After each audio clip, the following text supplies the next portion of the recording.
invités avec nous chaque soir pour décrypter les mouvements de la planète marché. Pierre-Olivier Beffy est avec nous, gérant et chef économiste chez Boussard et Gavaudan. Bonsoir Pierre-Olivier. Bonsoir. Merci d'être là. Je le rappelle, vous êtes également président de l'association L'Éco-Avenir, à travers laquelle on peut retrouver, des dizaines, des centaines, peut-être même de podcasts maintenant.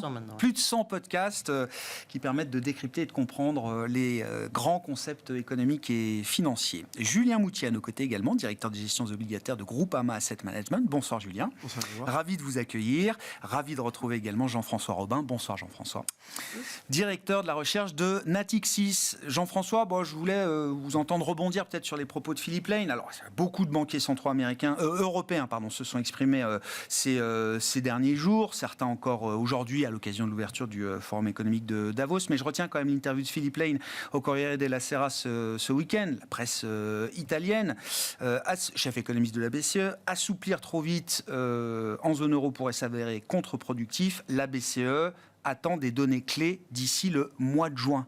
De quoi parle-t-il et pourquoi faut-il attendre le mois de juin ? Alors je crois qu'il est vraiment dans la lignée de ce qu'avait dit Christine Lagarde en décembre. On relisait cette conférence de presse avec mes étudiants de la Sorbonne et c'est clair qu'il y avait un seul truc finalement qui empêchait la BCE de baisser les taux dès maintenant, parce que vous savez que vous baissez les taux, son impact total dans l'économie, c'est 18 mois pour la zone euro. Ça dépend des économies qui sont plus ou moins taux variables, etc. Mais c'est autour de 18 mois. Donc elle pourrait baisser d'ores et déjà les taux, puisque elle-même dit qu'en 2025, l'inflation sera autour de 2, ce qui est son objectif. Maintenant, il n'y a plus besoin que ce soit sous les 2. Autour de 2, ça suffit, je baisse les taux. Qu'est-ce qui l'empêche de baisser les taux, finalement ?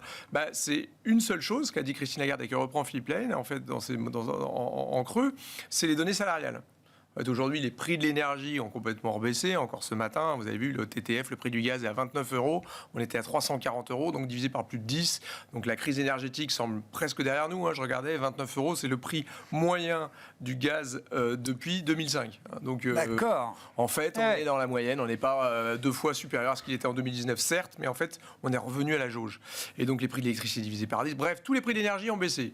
Vous prenez les prix aujourd'hui des biens. Il y a une déflation en Chine. On voit les PPI vendredi aux États-Unis, il y a de la déflation partout. De la déflation, je parle bien de déflation. C'est pas de la désinflation. On voit des baisses de prix à la sur un an partout. Eh oui. Évidemment, ce qui se passe dans le golfe d'Aden, au large de la Somalie, fait remonter le prix des containers. Mais on n'est pas du tout dans un moment 2021, personne n'y croit. On n'est pas du tout dans les goulots d'étranglement, c'est pas un rebond de la demande mondiale. Au contraire, la Banque mondiale vient de nous dire qu'elle serait au plus bas depuis 30 ans, la croissance des biens en 2024. Donc, bref, les biens, l'énergie, ça ne viendra pas de là. Donc, il ne reste qu'un seul truc qui pourrait maintenir l'inflation au-dessus de ce qu'elle est la cible de 2%, c'est les salaires et donc les services. Et aujourd'hui, c'est ce qui se passe. On a des services et des salaires qui restent au-dessus de la norme. La question, c'est est-ce que ça va rester comme ça ? C'est vrai qu'on aura toutes les négociations salariales qui vont arriver. On va avoir pas mal de données là-dessus. Alors honnêtement, il ne faut pas être grand clair. Il suffit nous, on a des wage trackers de notre côté. On utilise même celui de la BCE. On le compare au nôtre. Quand on regarde toutes les négociations salariales aujourd'hui, avec une baisse de l'inflation, encore une fois, l'inflation divisée par 4 quasiment en Europe par rapport à l'année dernière, pareil aux États-Unis, aujourd'hui, partout, on voit des négociations salariales qui se calment en 2024, fin 2023, par rapport à ce qu'elles étaient en 2022. Donc honnêtement, nous, on est assez persuadés qu'il n'y a pas besoin d'attendre le mois de juin, que finalement, on a des données. C'est ma question.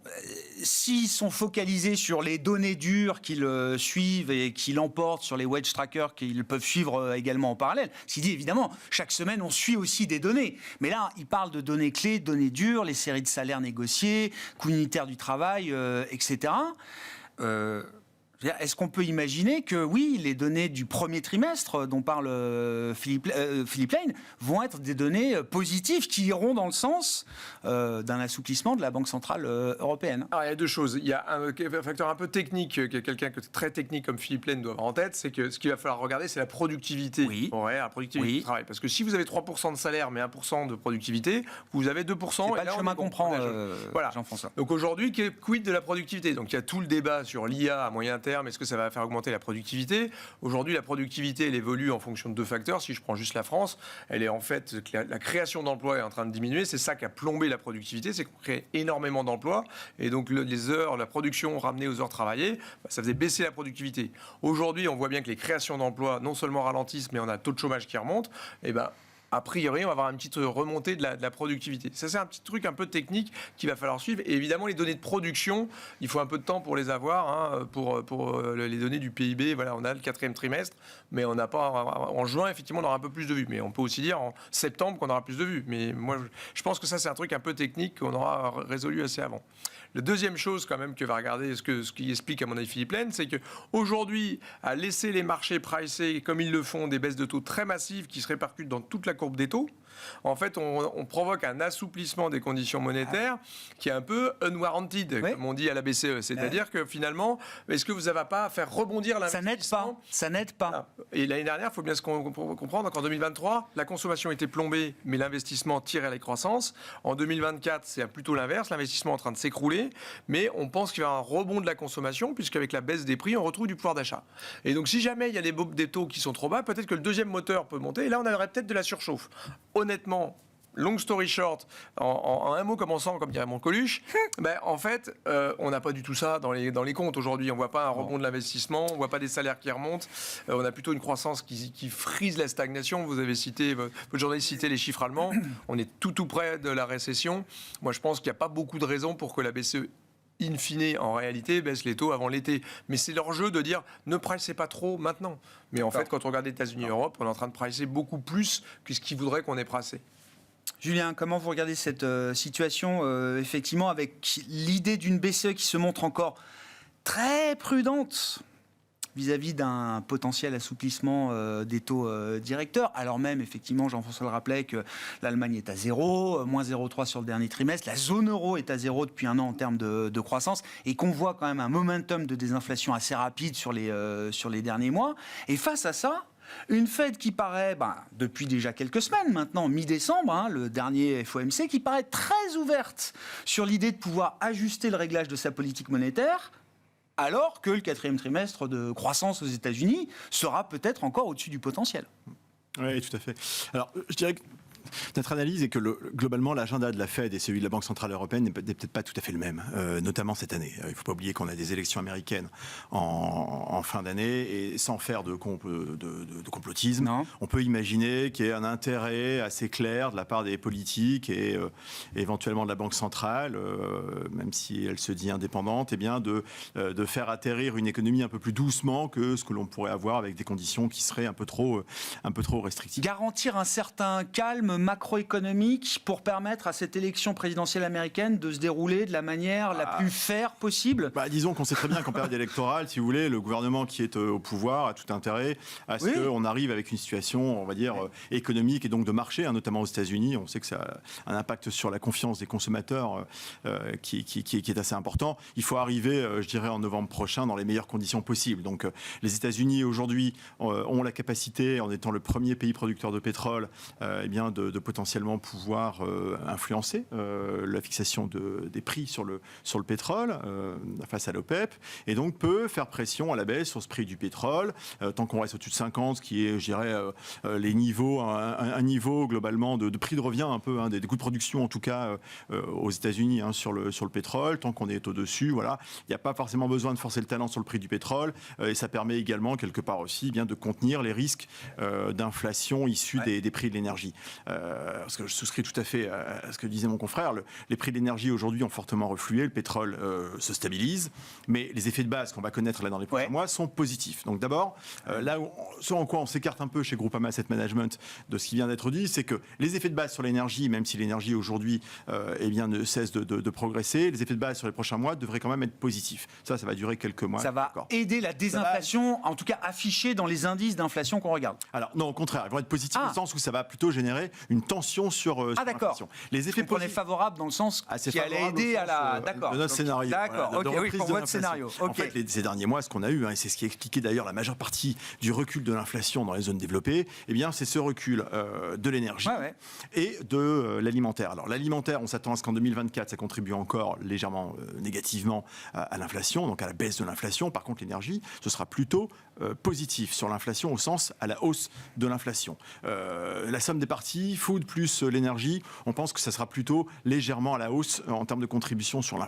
Mais Le véritable déterminant sur 2024, parce qu'on a, en effet, on a dépassé les sujets de goulets d'étranglement et de pression sur l'énergie. Alors d'abord, c'est de dire que sur l'énergie, le risque est asymétrique, parce qu'on a quand même un embrasement géopolitique majeur, notamment au niveau des pays du Golfe, et là, on ne sait pas ce que ça peut donner. Donc là, il y a un risque, je dirais, haussier sur l'inflation de ce point de vue-là. Et puis là où viendra, selon nous, éventuellement également le risque de surprise à la hausse de l'inflation, eh bien, c'est sur l'activité, sur la croissance, et notamment sur l'activité manufacturière. Parce que oui, jusqu'à présent, dans les pays développés, notamment en 2023, on a eu un fort ralentissement de cette croissance manufacturière, et notamment sous l'effet d'un déstockage massif.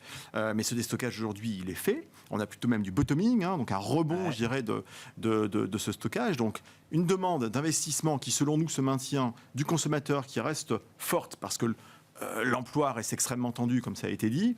Eh bien, mis bout à bout, on a une demande qui se maintient, un déstockage, donc on devrait avoir à minima un peu de reprise de l'activité industrielle, manufacturière, et ça devrait alimenter également, selon nous, une inflation qui, au final, serait plutôt cyclique. Et ça explique la réticence de Philippe Lane à endosser trop vite, trop tôt l'idée d'un assouplissement. Oui, certainement. C'est-à-dire que Philippe Lane voit bien que finalement, les mesures de durcissement monétaire, mais en zone euro comme aux États-Unis, n'ont pas permis de casser l'activité économique comme c'était anticipé. On a un marché de l'emploi qui est extrêmement robuste des deux côtés de l'Atlantique. On a un marché immobilier aux États-Unis même qui, après avoir légèrement baissé, repart à la hausse. Donc, on est loin d'avoir eu je dirais un déraillement de l'activité économique qui expliquerait finalement ce recul de l'inflation. Non, le recul de l'inflation, il est, je pense, majoritairement lié à des effets de base et à des effets post-goulets d'étranglement, post-Covid, que l'on a digérés. Et aujourd'hui, on va véritablement voir quels sont les effets sur l'activité économique, sur la croissance endogène, et bien de la vigueur de ces demandes domestiques, à la fois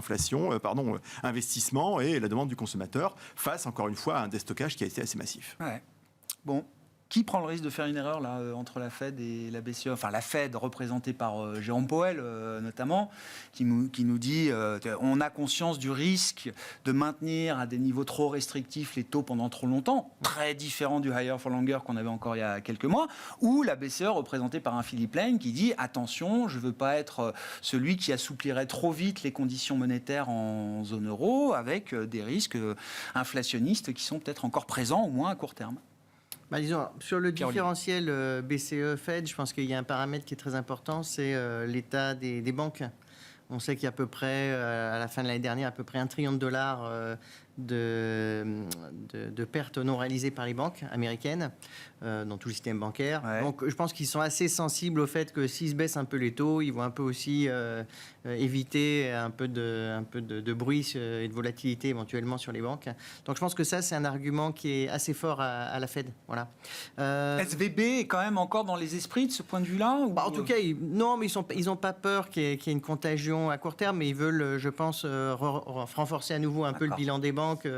Et pour eux, ça leur coûte pas grand-chose de couper déjà 2-3 fois les taux. Moi, je pense qu'ils vont y aller en mars. Ils vont couper 2-3 fois. Et puis après, ils verront. Après, le marché, en fait, il est assez modal. Si vous regardez le marché, si vous regardez le marché des dérivés, en fait, ce que price le marché aujourd'hui, c'est qu'il price en fait 3 cuts et un risque de récession. C'est pour ça qu'on a les cuts après qui se prolongent, etc. Bon. Après, si on est un peu... Attends, c'est hyper intéressant. Quand on regarde le marché, qu'on arrive à comprendre effectivement ce qui est pricé à travers les instruments dérivés, il y a 3 baisses de taux comme signalées par la Fed, qui correspondent à un ajustement du réglage de la politique monétaire. Et toutes les baisses de taux que le marché price ensuite sont des baisses de taux qui viennent en réaction à une récession de l'économie américaine. Exactement. C'est le risque de récession qui est à peu près aujourd'hui à 10% dans le marché. Si vous regardez à peu près la distribution, c'est à peu près ça. Et ça nous donne un marché qui price donc 6 ou 7 baisses de taux tout au long de 2024, une par meeting, à commencer par le mois de mars. 50, voire 75 BP, ils vont y aller beaucoup plus fort. Donc après, le 25, c'est un peu une moyenne de tout ça. Après, il y a aussi, moi je pense qu'on est quand même dans une étape où il y a énormément de com. Les banques centrales, en moyenne, ont plutôt réussi leur pari. Voilà. Personne ne croyait l'année dernière qu'on allait avoir une baisse de l'inflation sans casser l'économie américaine. Donc, toutes ces banques centrales, qu'est-ce qu'elles vont faire? Elles vont pas arrêter de dire que c'est horrible, qu'il y a encore vachement de risques d'inflation, puis elles vont quand même baisser les taux. Voilà. Moi, ça me fait penser à un pays qui m'a beaucoup marqué, c'est le Brésil. Vous avez un des banquiers centrales les plus hawkish de la planète, mais bon, à chaque coup, il baisse de 50 BP ses taux. Hein. Par contre, il vous explique à chaque coup, mais attendez, on n'a surtout pas fini le travail, on ne sait jamais, etc. Donc, ils sont dans une situation très confortable parce qu'ils ont l'inflation qui baisse avec une économie qui a bien tenu. Donc, par rapport, entre guillemets, à tout ce qu'on pouvait voir de négatif par rapport au scénario, ça se passe plutôt bien. Moi, je pense que la distribution, on en avait déjà parlé en début novembre, je pensais que la distribution allait changer. C'est-à-dire qu'il y avait le risque de récession, soft landing et no landing. Ouais. Le no landing était un problème. Et ce qu'on disait en novembre, c'est que le no landing devient moins un problème parce qu'il devient désinflationniste. Et ça, c'est quelque chose de nouveau dans le marché. Parce que avant, le no landing, c'était associé au scénario inflationniste. Et ça gênait les gens. Donc, quand on avait trop de croissance, des données trop bonnes, on disait « Ah, c'est horrible, on va avoir trop d'inflation ». Quand on avait des données trop mauvaises, on disait « Ah, il y a un risque de récession ». Et puis, au milieu, il y avait ce fameux soft landing. Moi, je pense que la distribution du marché a changé. Et je pense qu'un des points aussi, alors j'ai un petit ajout, c'est vrai que je suis assez d'accord avec Jean-François sur un point, et je pense que c'est assez sous-estimé, c'est la productivité. Je pense que la productivité, elle s'est effondrée pendant le Covid. Où ? Partout ? Partout, parce qu'on a payé sans rien faire. Enfin, on n'est pas du tout productif dans ce cas-là. Je veux dire, la productivité, elle est à zéro. Oui. Hein. Et après, en fait, ce qui se passe là, c'est que même si les chiffres au niveau macro ne le reflètent pas complètement, on a quand même... c'est parce qu'il faut retraiter ça aussi de la population active, parce que quand on regarde les chiffres du chômage, c'est un peu biaisé. En fait, la productivité, je pense qu'elle explose, cycliquement. Et donc, si on a... Aux États-Unis, on arrive à le mesurer. On arrive à montrer quand même une croissance de la productivité sur plusieurs trimestres. Oui, mais en zone euro, on ne le voit pas. C'est solo 2.0, quoi. Mais c'est bien au-delà de ce que montrent les chiffres, à mon avis, macro. D'ailleurs, au niveau micro, on le voit très bien. Les entreprises se sont focalisées sur les biens où elles avaient le plus de marge, où elles étaient le plus productives. Et donc, à ce titre-là, la séquence de résultats micro qui arrive, là, va apporter peut-être un éclairage différent de ce que la macro nous dit, notamment sur la zone euro aujourd'hui. Disons qu'en fait, si on fait de la macro uniquement avec le taux de chômage et le PIB, je pense qu'on passe à côté du problème. Voilà. Aux États-Unis, si vous retraitez de la baisse du taux de participation, la productivité, elle est bien meilleure. Hein. Oui. Et donc, du coup, si on a vraiment un choc de productivité positif, au moins d'un point de vue cyclique, sur quelques trimestres, etc. Alors après, on aura peut-être en plus l'IA derrière, etc. Mais si on a ce choc de productivité, on peut très bien avoir des banques centrales qui se retrouvent avec une croissance qui reste bonne, parfois qui réaccélère. C'est sans doute un peu le cas en zone euro, on voit la consommation repartir un peu, et pas d'inflation. Donc ça, c'est un peu idéal. Alors après, peut-être qu'on aura beaucoup d'inflation derrière. C'est-à-dire que ça, c'est uniquement cyclique. Dans un second temps. Dans un second temps. Mais moi, mon expérience aussi, quand je me rappelle, quand j'étais directeur de la conjoncture à l'INSEE, mon expérience, c'est que quand il y a de l'inflation et qu'elle commence à monter, on se trompe pendant 12 mois et on se dit, c'est pas possible, ça baisse. Et quand elle baisse, on se trompe pendant 12 mois et ça n'arrête pas de baisser. Après, c'est vrai qu'il y a des petits effets, prix du pétrole, l'énergie, effet de base. Bon, capter les changements, c'est très compliqué. Mais le marché, je pense qu'il est déjà là-dedans. Tout le monde est un peu au courant que les chiffres en year on year sont un peu meilleurs. Mais, donc au final, vous dites exercice de communication des banquiers centraux, mais qui va vite être dissipé par la réalité économique et notamment la réalité des chiffres de l'inflation qui vont continuer de baisser devant nous. Exactement. Et je pense qu'il y a deux aspects. Donc aux États-Unis, c'est le système bancaire qui est une préoccupation, et en Europe, c'est le bilan. Voilà. De la BCE ? La BCE qui ont commencé à perdre de l'argent, donc ils se disent mince, il faut accélérer le tapering. Donc je pense qu'ils vont plutôt faire ça, ils vont vouloir accélérer le tapering parce qu'ils ont encore des marges de manœuvre sans vendre des actifs. Donc on va te mettre un dernier coup sur le bilan pour réduire au maximum le bilan ? Ouais, ils veulent réduire à mon avis au maximum. Et par contre, les hausses de taux, comme elles sont arbitrées... Les baisses ? Les baisses de taux, pardon. Les baisses de taux. Oui, mais comme les hausses de taux précédentes ont été aussi arbitrées par le système, c'est ce qu'on disait la dernière fois, où finalement ça rémunère plus le cash, donc ça crée un assouplissement des conditions financières. Baisser d'un tout petit peu au début, ça va pas être très compliqué pour les banques centrales. Peut-être deux petites remarques. Bien sûr, Jean-François. C'est qu'effectivement, c'est très intéressant ce qu'il vient de dire pour prolonger là-dessus, c'est que en fait aujourd'hui, les banquiers centraux ne pas toucher aux taux, c'est les laisser monter. C'est-à-dire qu'en fait, comme on a de l'inflation qui baisse, les taux réels montent. Et donc, ne pas bouger son niveau des taux nominaux, en fait, c'est rendre la politique monétaire de plus en plus restrictive. Au moment où on voit que la croissance ralentit, le taux de chômage remonte en France, en Allemagne, en Italie, en Espagne, etc. Donc, ne rien faire, c'est devenir de plus en plus restrictif. Ça, c'est la première chose. Et la deuxième chose, c'est effectivement ça. C'est qu'aujourd'hui, ce qui permet aussi de penser que la BCE va baisser, c'est que par ailleurs, elle est de plus en plus restrictive dans la gestion de son bilan, dans le fameux quantitative tightening. Et arrive sans doute une remontée des réserves obligatoires. Ils ont d'ores et déjà dit qu'ils accéléraient leur rythme de non-remboursement à partir du mois de juin. Donc ils accélèrent sur la réduction du bilan. Donc ça, tout ça mis bout à bout, on a une politique monétaire en Europe qui est hyper contracyclique, qui est de plus en plus restrictive au moment où l'économie ralentit. C'est bien pour ça que le marché ne croit pas trop, ni à Powell, ni à le marché price. Voilà, 7 baisses des taux cette année quand la Fed nous dit j'en ferai que 3. Et Philippe Lane nous dit je baisserai pas avant juin. Et le marché lui dit tu parles, avant l'été ce sera fait. Oui, puis c'est aussi le revers de la médaille après avoir détruit la forward guidance comme ils l'ont fait en 2022. Complètement d'accord. Comment piloter les anticipations après avoir Une autre illustration que le forward guidance est mort. trahi la parole en 2022. Il fallait peut-être le faire. Bon, aujourd'hui, c'est plus compliqué de piloter les anticipations.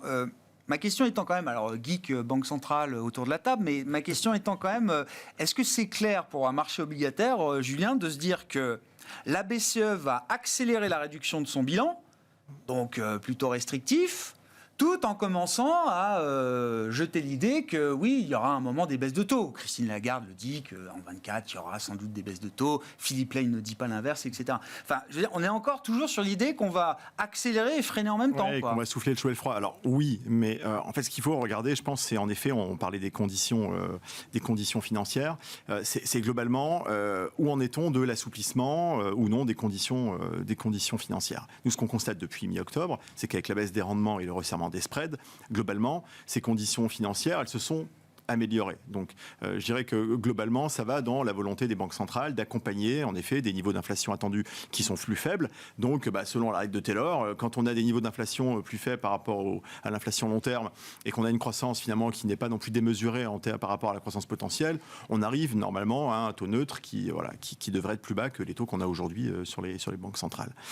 Après, je pense qu'il faut garder en tête quelque chose d'important, c'est que l'attractivité du marché pour les investisseurs dépend également de la pente des courbes de taux, que ce soit les courbes de taux d'émetteurs d'entreprise ou souverains.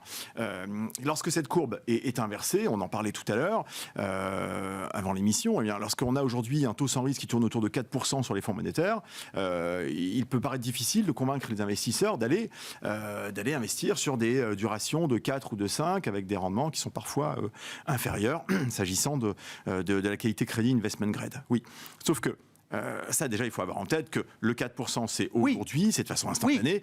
Quand on rentre peut-être entre 3,5 et 4 sur des durations de 4 ou 5 ans, on est bien sur une durée qui est plus longue, donc on va figer un rendement supérieur. Oui. Bon, ça, c'est, je dirais, un raisonnement qu'on peut avoir. Mais ensuite, quand on a une courbe de taux qui est pentue, donc pente positive, les parties longues plus élevées que les parties courtes, d'abord, c'est la logique des choses. On a cette reconstitution de primes de terme, on est payé pour investir à plus long terme, et surtout, eh bien, on a cette espèce de ce qu'on appelle ce carry roll down, c'est-à-dire qu'on a le rendement de l'actif et le roll down qui est en fait la valorisation qu'on obtient en descendant sur la courbe de taux, puisqu'on a mécaniquement une baisse de taux qui vient alimenter notre hausse de prix. Donc c'est vraiment ce couple carry roll down sur le marché obligataire qui doit continuer, je dirais, d'accompagner la bascule qu'on commence déjà à voir aujourd'hui, des stratégies déployées sur du cash vers des stratégies plus long terme, que ce soit d'investment grade, du souverain plus long, du high yield. On commence à voir certains investisseurs lors de nos contacts avec eux qui réallouent sur ces durations plus longues et qui prennent du risque de crédit pour obtenir ce pick-up de rendement. Mais on voit bien qu'on a une masse aujourd'hui d'actifs extrêmement puissante et importante qui depuis 2 ans n'a fait que gonfler aux États-Unis comme en Europe. C'est une bulle monétaire. Quand on regarde les encours sur des fonds monétaires américains ou autres, c'est stratosphérique. C'est monstrueux. Et quand vous voyez le bid to cover, donc la demande sur le marché primaire en début d'année sur le souverain et sur le crédit, on voit bien que soit il y a beaucoup de cash dans les portefeuilles, mais il y a également, je pense, beaucoup d'inflow sur ces portefeuilles plus longs, que ce soit souverain ou crédit. On a déjà des investisseurs qui, depuis le mois d'octobre, ont rebasculé sur des actifs plus longs, et donc on a je dirais un stock de cash à investir dans le marché qui est extrêmement important. Je prends un exemple, l'émission espagnole, la Bonos, qui a été émise donc à 10 ans la semaine dernière. On a un book, donc une somme des intentions d'investisseurs qui était de l'ordre de 138 milliards. Ça, c'est le plus haut ever sur le Bonos. Ils empruntent quelques milliards. Ils empruntaient par semaine, sur 15 milliards. Oui, 15 milliards la semaine dernière. Plus que quelques, alors. D'accord. Bid to cover monstrueux, Fois un 10, book à 50 fois 10. Voilà. Et c'est pareil sur le crédit, sur les émetteurs d'entreprise. Depuis le début de l'année, il y a un véritable afflux d'émissions sur les émissions d'entreprise. Simplement pourquoi ? Parce qu'on a une baisse des taux et des spreads, donc globalement des taux souverains et des taux corporate. Et donc les émetteurs, les directeurs financiers ont tout intérêt aujourd'hui à émettre dans des conditions qui sont un peu plus favorables qu'il y a 2 fort début d'année depuis la création de la zone euro. Bah oui, j'ai vu ça. C'est monstrueux.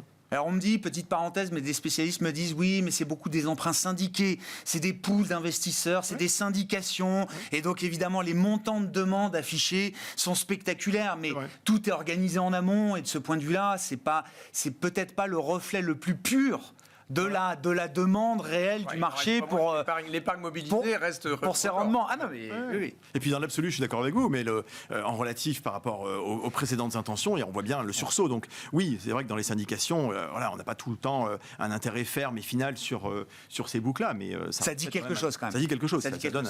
Et donc vous dites, pour résumer, des investisseurs sont déjà en train de se préparer à voir les rémunérations du monétaire, du cash baisser, et donc sont en train de verrouiller, même si aujourd'hui on ne fait pas le cash avec du 10 ans français ou allemand ou j'en sais rien, on est quand même en train de verrouiller du rendement futur là-dessus. Mais c'est tout à fait cohérent avec ce pivot qui est pricé aujourd'hui par le marché, même si, vous l'avez compris, chez Groupama Asset Management, on ne souscrit pas à l'ampleur de ce pivot dans le marché. C'est pas vous qui avez amené 138 milliards de demandes sur complètement. sur le bonus espagnol. Tout de suite. Mais on y a participé. Ouais. Mais voilà, mais je dirais que oui, c'est cohérent avec ce pivot pricé. Pourquoi ? Parce que si les investisseurs pricent un pivot aussi agressif que celui qui est pricé, puisqu'on est quand même sur 150 BP en zone euro, 180 sur l'année à venir sur les taux courts américains. Ça veut dire que globalement, on sera assis sur un rendement du taux sans risque qui sera un peu moins élevé dans un an. Donc il faut sécuriser ses gains, sécuriser ses rendements le plus rapidement possible.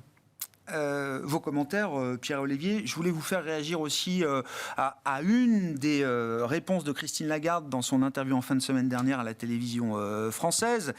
Le risque Trump, du point de vue de la présidente de la Banque Centrale Européenne, une nouvelle élection de Donald Trump cette année serait une menace claire, une menace explicite pour l'Europe. Encore une fois, du point de vue d'une banque centrale comme la BCE, qu'est-ce que ça veut dire ? C'est quoi le risque Trump ? Moi, je trouve que ça, quand même, elle va sur des terrains. L'interview était très politique. En tant que banquier L'interview était très politique. Je ne sais pas si je commenterais les on lui pose la question. Ministre des Affaires étrangères. C'est un truc un peu. Ça a commencé par ça, mais bon, j'aurais pas répondu, moi. Enfin bon, bref. Mais bon, Trump, qu'est-ce que ça change pour l'Europe Mais elle parle quand même des risques, des facteurs extérieurs de risque, cités, les tensions en mer Rouge, les tensions commerciales, géopolitiques, et donc on lui dit, et Trump, Trump, je le range dans la catégorie, effectivement, des menaces explicites pour l'Europe en cas de victoire. L'Europe, c'est surtout par rapport à l'Ukraine. Voilà. Puis après, il y a toutes les questions un peu de négociations commerciales qui peuvent revenir un peu sur le devant de la scène. Voilà, c'est ça qui est un peu plus gênant. Trump est un peu moins sympathique a priori que Et concrètement, ça veut dire quoi ? C'est un risque baissier-croissance ? C'est un risque haussier-inflation ? Non, après, il peut y avoir aussi le risque que ça soit haussier pétrole, que ça soit haussier dollar, et que ça n'arrange pas la BCE. Voilà. Donc c'est ça le vrai, pour moi, d'un point de vue macro. Oui, mais c'est ce que je demande. C'est ça l'impact éventuellement de Trump, c'est qu'on se dise, il va faire remonter le dollar, il va taper... Mais je pense que les deux vont taper sur la Chine. Je pense que de toute façon, le moment de l'élection américaine, sur les marchés, il va se passer sans doute à partir du 19 août, quand on aura la grande messe démocrate. Ouais. Et là, on a 2 mois où le marché va parler de ça, ils vont faire de la surenchère sur la Chine et compagnie. Voilà, et puis... Mais après, est-ce que c'est un énorme game changer au point de se dire que ça va changer le CRE de la BCE? Moi, j'ai quand même un peu du mal à ce stade-là, sauf si éventuellement... on voit les prix du pétrole à $150 et le dollar qui s'apprécie de 20%. Je pense pourquoi le pétrole flamberait ? Parce qu'il pousserait la croissance américaine au maximum. Parce qu'ils sont quand même producteurs de pétrole et ils produisent un max. Ils n'ont jamais produit autant de pétrole. Bien sûr, non, mais je pense que ce qu'elle a en tête... C'est la tension géopolitique qui mettrait. Trump, c'est plus de tension géopolitique. Il va aller soutenir Israël à 500%. Ça va s'enflammer, etc. Je pense que c'est ça qu'ils ont en tête. Bon, après, moi, à titre personnel, je pense que c'est quand même... C'est pas le game changer absolu. C'est un peu surjoué. Voilà. Parce que Trump ne sera pas le même Trump que la dernière fois. On part de déficit public bien plus élevé. Ça ne sera pas exactement la même dynamique. Le marché sera aussi inquiet, par exemple, des aspects budgétaires aux US. Donc, par exemple, l'impact dollar. Après, j'y reviendrai avec on va baisser tous les impôts, mettre les impôts à zéro. Ce serait moins bien perçu qu'en 2016. Après, il y a aussi la deuxième question qu'il y aura derrière. C'est est-ce qu'il aura tout le gouvernement, est-ce qu'il aura tout le Congrès pour lui ? Il y a plus de chances si c'est les Républicains qui aient le Congrès, mais ce n'est pas encore donné aussi. Donc, ça aussi, ça va beaucoup jouer. Si on a un gouvernement divisé, ce sera... no news pour le marché, quoi. Ça ne sera pas no news, mais ça sera déjà un Trump beaucoup plus gentil par rapport peut-être à certains scénarios dont Lagarde a en tête. Je sais pas.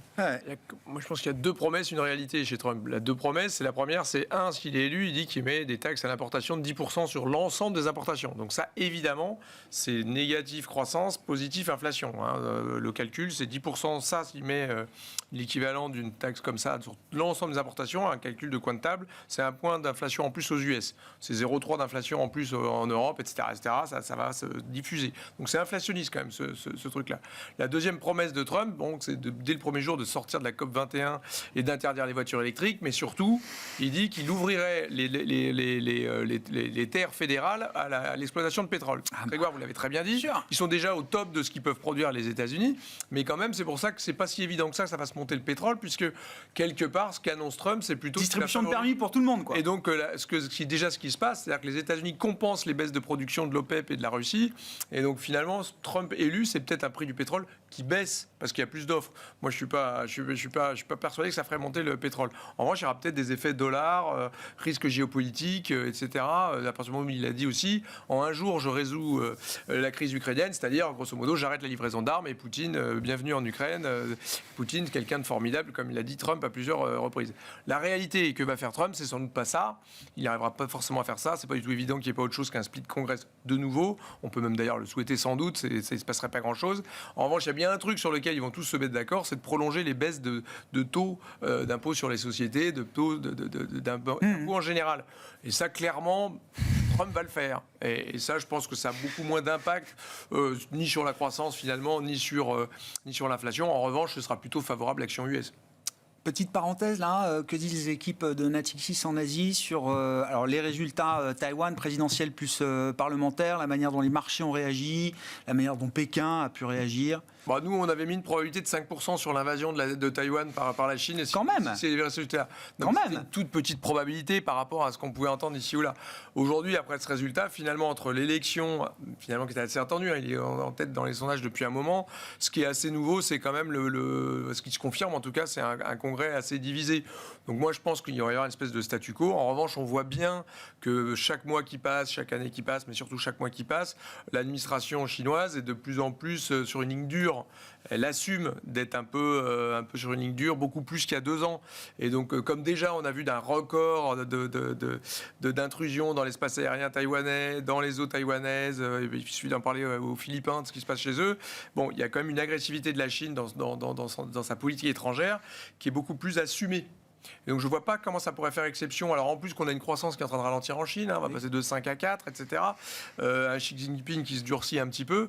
Moi je crois qu'on va quand même voir des manifestations, un moment Pelosi, si on peut dire, quand Nancy Pelosi a visité Taïwan, où on va voir un peu des réactions comme ça de la Chine, avec des manœuvres, des choses qui évidemment peuvent un petit peu faire monter le niveau de danger en mer de Chine, avec les croiseurs américains, etc. Mais honnêtement, je ne crois pas que ce soit à même de changer. C'est pas le grand soir là maintenant tout de suite, quoi. Non. Oui. Non, je ne crois pas du tout. Encore une fois, la Taïwan, si c'est une invasion de Taïwan par la Chine, ce sera à la mode Hong Kong, à mon avis. Ce ne sera pas du tout sur le plan militaire. C'est plus, au-delà du calendrier, c'est plus comment la Chine récupérera Taïwan. Il vient de virer la moitié de son état-major. Ce n'est pas le moment de se lancer dans une guerre incertaine. Julien, je reviens avec vous. Sur les marchés obligataires. L'idée que ce que vous décriviez, les premières émissions d'obligations souveraines, notamment en Europe, ont été massivement sursouscrites ces derniers jours, ces dernières semaines. Pour revenir sur le risque Trump, le risque supply également, avec des programmes d'émissions majeures et en Europe et aux États-Unis. Comment ce facteur supply, l'émission de titres d'État, quelle influence est-ce que ça va avoir sur les marchés obligataires? Aujourd'hui, il y a une demande faramineuse en face, tout va bien. Est-ce qu'à un moment, avec, je ne sais pas, un nouveau locataire à la Maison-Blanche, est-ce que ça peut devenir un problème? Alors on l'a vu, ça peut devenir un problème. On l'a vu l'année dernière, en fin d'année, au dernier trimestre, on a eu une émission de 30 ans américain qui est pas très bien passée. On a eu un mouvement de tension sur la courbe, notamment sur les parties longues, qui ne s'est pas fait attendre. Ça aussi, je pense qu'on l'évoquait tout à l'heure, ça a mis la puce à l'oreille certainement à la Fed et aux banques centrales. C'est que il y a un moment où en fait des niveaux de taux trop élevés, vont poser problème à ces États qui n'ont cessé de se réendetter quand même post-Covid pour financer les programmes. On interroge la soutenabilité des finances publiques américaines à ce niveau-là. Oui, tout à fait, c'est très clair. Il faut savoir que les US atteignent bientôt donc 30 000 milliards de stocks de dette. Cette année, ils vont émettre plus de 1300 milliards de dollars. Ça, en face de ça, on met un bilan de la Fed qui est censé se réduire. Idem en zone euro, on l'évoquait tout à l'heure. Alors pour l'instant, les les promesses de tapering sont plutôt timorées, mais il se pourrait qu'elles se renforcent prochainement en zone euro également. Ça va participer évidemment au renchérissement des taux. Et donc, il y a un moment où, en fait, quand on a une demande d'investissement qui, selon nous, est assez forte et finalement un investissement, une épargne qui progresse à une vitesse un peu moins élevée, eh bien l'ajustement se fait par le taux. Et donc, il va se faire par le taux plutôt à la hausse, selon nous. Est-ce que ça veut dire, Julien, que même en cas de récession aux États-Unis, je ne parle pas d'un événement majeur, on a tous en tête les récessions de 2007-2009, qui est une référence un peu en dehors des standards historiques, mais même en cas de récession aux États-Unis, c'est pas évident que les taux baissent autant que ce qu'on imagine. Disons qu'on aura des contre-pouvoirs. C'est-à-dire que, en fait, dans la définition, dans la fixation du prix des taux, on a les parties courtes qui viennent ancrer la courbe de taux, et puis ensuite, on a sur la partie sur le souverain, eh bien, l'offre et de la demande. Et dans la demande, ces dernières années, on a eu massivement ce bilan qui, depuis 2007, est venu écraser complètement la fixation des prix, est venu administrer, comme on le dit dans le jargon financier, la fixation des prix. Eh bien voilà, avec les banques centrales qui sortent, on converge vers les fondamentaux, donc on a un peu moins d'administration et donc on doit aller vers cette convergence. On a des modèles chez Groupama Asset Management qu'on appelle les modèles séculaires, qui définissent un niveau d'équilibre des taux longs aux US et en zone euro, sans la composante bilan, partant du principe qu'on a une normalisation complète du bilan. Eh bien là, on a des taux d'équilibre aux États-Unis qui sont de l'ordre de 5 à 5,5 sur du 10 ans, à horizon 1 an ou 2. Voilà. Ouais. Donc c'est pas loin des niveaux qu'on avait atteints d'ailleurs il y a encore quelques temps, en octobre.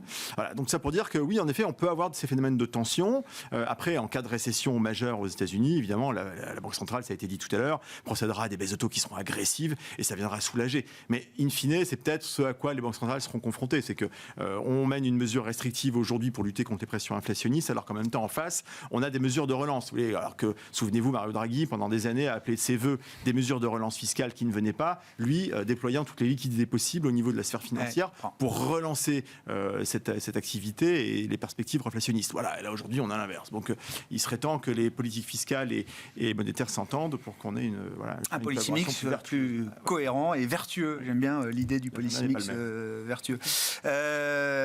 Positionnement, comment on gère la situation en matière de stratégie, d'investissement ou même de tactique peut-être après le rallye monstre de novembre-décembre qui a peut-être amputé en partie en tout cas ce qu'on pouvait espérer de 2024, Pierre-Olivier. Moi je pense que alors, sur les actions, je pense qu'il y a sans doute alors je parle d'abord des actions américaines, parce qu'après on peut parler du relatif Europe, mais je pense qu'il y a encore une patte de hausse. Une patte de hausse, oui. Portée par qui ? Simplement, je pense que... Marché global, quoi. Oui, non, mais je pense qu'on a eu le short squeeze, ça c'était novembre-décembre. Voilà, maintenant je pense qu'on est un peu dans le wall of worry, c'est-à-dire qu'il y a des... Tout le monde est inquiet, le positionnement est très, très d'un côté, tout le monde se dit il va nous arriver quelque chose sur la figure, etc. Voilà, moi je pense que le marché... Mais il faut être équilibré sur la position action US ou on se laisse encore porter par quelques magnifiques versus le reste du monde. Ce qui est bien en plus chez les US, c'est que c'est un poil plus défensif que le reste. Donc on aime bien en plus. Donc moi je trouve que les US, il n'y a pas de raison qu'on n'aille pas chercher du plus haut assez vite en fait. Ouais. Voilà. Après je suis un peu plus inquiet. Moi si j'avais un moment où je deviendrais plus short du marché, c'est si vraiment la Fed baisse ses taux en mars. Voilà. Donc, oui, c'est un peu ce que vous nous disiez tout à l'heure. De la Fed qui sera riche. D'accord. Donc il y a un avant-après, quoi. Oui. Et un cut plutôt trop tôt, ça peut aussi. C'est trop tôt, c'est que je pense que une fois que la Fed c'est un sell on the news. Si vous voulez, là aujourd'hui on s'inquiète. Oh là là, mais il y a trop de cuts pricés, etc. Mais je suis pas sûr que le marché va arriver à dépricer les cuts de fin d'année où les gens s'inquiètent. Le pricing se confirme, y compris après les données qu'on a pu avoir de CPI ou autre. Le marché confirme la partie longue est très bien pricée à court terme. Est-ce que le taux américain entre 3,8 et 4,5, je dirais. La vérité est là, quoi. La vérité est là. Oui, on est à 4. Si on s'inquiète un peu quand on est au-dessus, quand on est en dessous. Je veux dire, qu'est-ce qui va faire vraiment changer le marché de ça ? Bon, oui, s'il y a une récession, on va aller à 3,3, 2,7, on va aller beaucoup baisser. Voilà. Il faut une récession, mais là, il n'y a rien dans les chiffres. Je veux dire, donc, je ne pense pas que ça soit encore le sujet. Voilà. Et pour remonter encore, il faut se dire, mais l'inflation réaccélère. Mais bon, alors on a, comme tu l'as rappelé, il y a des effets un peu tactiques. Voilà, donc on peut un peu s'inquiéter. Grosso modo, la direction de l'inflation, elle est quand même assez claire. Voilà. Donc je trouve que la partie longue est assez bien pricée. Je pense que ça fait sens pour les investisseurs. Moi, je suis un hedge fund, donc évidemment, je regarde ça la semaine, donc je me dis là, c'est un peu trop tôt pour me mettre longue duration, mais je comprends que les investisseurs... Oui, arrivent à se projeter sur cette idée-là, bien sûr. L'idée que de toute façon, on est plus dans la phase de hausse des taux, etc. Voilà, donc voilà, moi, c'est un peu le scénario que j'ai. J'aime bien l'idée, 7 mars, si la Fed baisse ses taux le 7 mars, il faudra bien comprendre pourquoi et peut-être qu'on changera de régime de marché à ce moment-là. Exactement. Historiquement, une baisse des taux est suivie d'une baisse des actions. Mais encore une fois, les modèles du passé ne préjugent pas de l'avenir. Pourquoi ? Parce qu'en général, quand la Fed baisse ses taux, c'est qu'on annonce une récession. Or là, c'est juste que l'inflation qui était anormalement haute... C'est ce qu'ils nous disent. C'est pas à cause d'une récession qu'on baissera les taux, c'est parce que l'inflation continuera de baisser encore dans le dernier kilomètre. Un mot rapide de positionnement obligataire ou de la logique obligataire qui vous anime aujourd'hui, Julien. Oui, alors nous sur le positionnement obligataire, en fait, on est rentré là dans l'année 2024 avec un positionnement plutôt short sur les taux, compte tenu de notre scénario. Nous, on pense qu'on va avoir de la volatilité sur le marché obligataire, compte tenu justement de ce scénario, déjà de cette dissonance entre Banque centrale européenne et Fed, et puis peut-être en effet, compte tenu d'une Fed qui pourrait être surprise par la résistance quelque part de l'inflation au cours de l'année 2024. Donc, à minima, on pourrait avoir un peu de repricing justement sur ces attentes de cut qui sont extrêmement agressives. Et si repricing il y a sur les attentes de cut, on le sait, sur les actions et sur le crédit, eh bien, on verra peut-être des points d'entrée favorables au cours de l'année, en tout cas un regain de volatilité. Et donc, on rentre dans l'année avec une position légèrement positive crédit, mais on s'attend à pouvoir repondérer nos actifs crédit au cours de l'année. Bon. Il y a un tour de réunion Banque Centrale fin janvier, début février. C'est 25 janvier pour la BCE, 30 et 31 janvier pour la Fed, 1er février pour la Banque d'Angleterre. Et ensuite, les meetings de mars avec les projections du staff, etc. Alors, BCE, c'est 7 mars, je crois, la BCE. Et ce que j'ai noté, c'est Fed, c'est 19 et 20 mars pour la Réserve fédérale américaine. Merci à vous trois. Merci d'avoir été invités de Planète Marché ce soir. Julien Moutier, Groupama Asset Management, Pierre-Olivier Beffy, Boussard et Gavaudan, Jean-François Robin, Natixis.